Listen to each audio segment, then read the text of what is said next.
Good morning and welcome once again to the next of our daily Bible studies. We're on day 49. We've arrived at St. John's Gospel.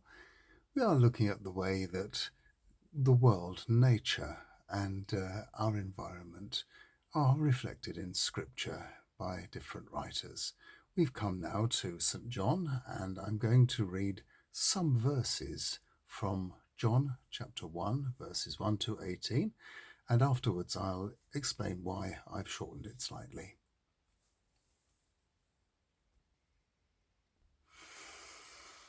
In the beginning, the Word existed. The Word was with God and was God. He was with God at the outset. Through him all things came into being.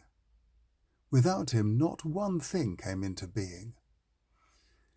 What has come into existence in him was life, and this life was the light of the whole human race. The light shines in the dark, and the dark did not overwhelm it.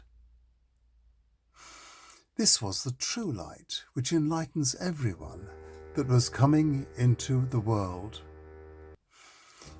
He was in the world, and the world was generated by him, yet the world did not recognize him. He came to his own, and his own didn't welcome him. But all who did welcome him, to them he gave the means to become children of God, those who believed in his name, born as they were, not in the normal way by genetic inheritance, human lust, or human will. God was their Father. The Word became human and camped among us, and we have seen his glory, the glory that is like the glory of a Father's only Son, full of generous love and integrity. From his abundance we have all received more and more of his generous love. Yes, the law was given through Moses. From Jesus Christ came generous love and integrity. No one has ever seen God. The only Son, who is close to the Father's heart, has made God known. So sorry about the buzzing in the background there. I think my neighbour's doing some drilling in the walls. Now, some commentators have noticed a poetic structure to these verses, in which some words about John the Baptist were inserted later, either by John or by his editor Papias.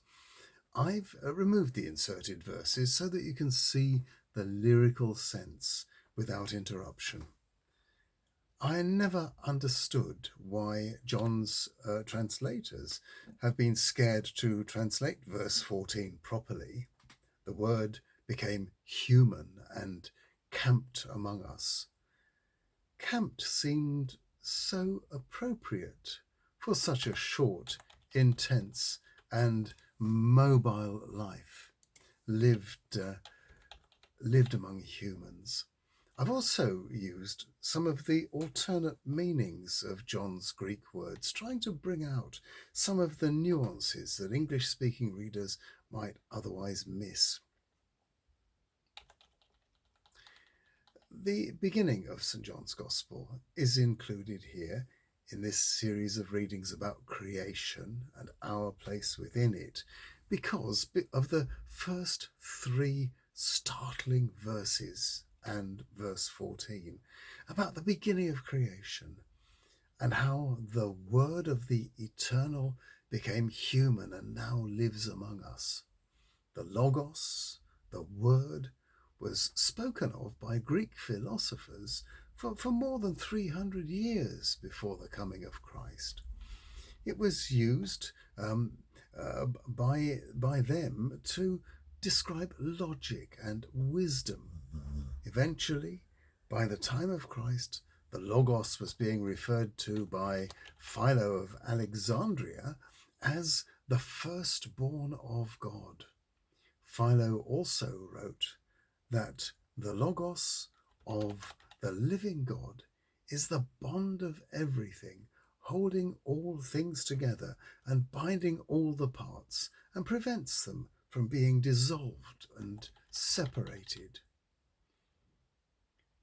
The genius of John and his Greek-speaking editor was to make the link between the Logos and Jesus Christ. The Logos that holds creation together, now seen in human form and coming to bring grace and truth into our lives and inviting us to be God's children.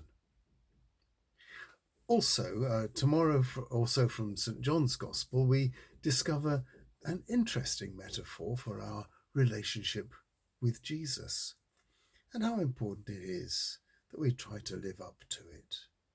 See you tomorrow.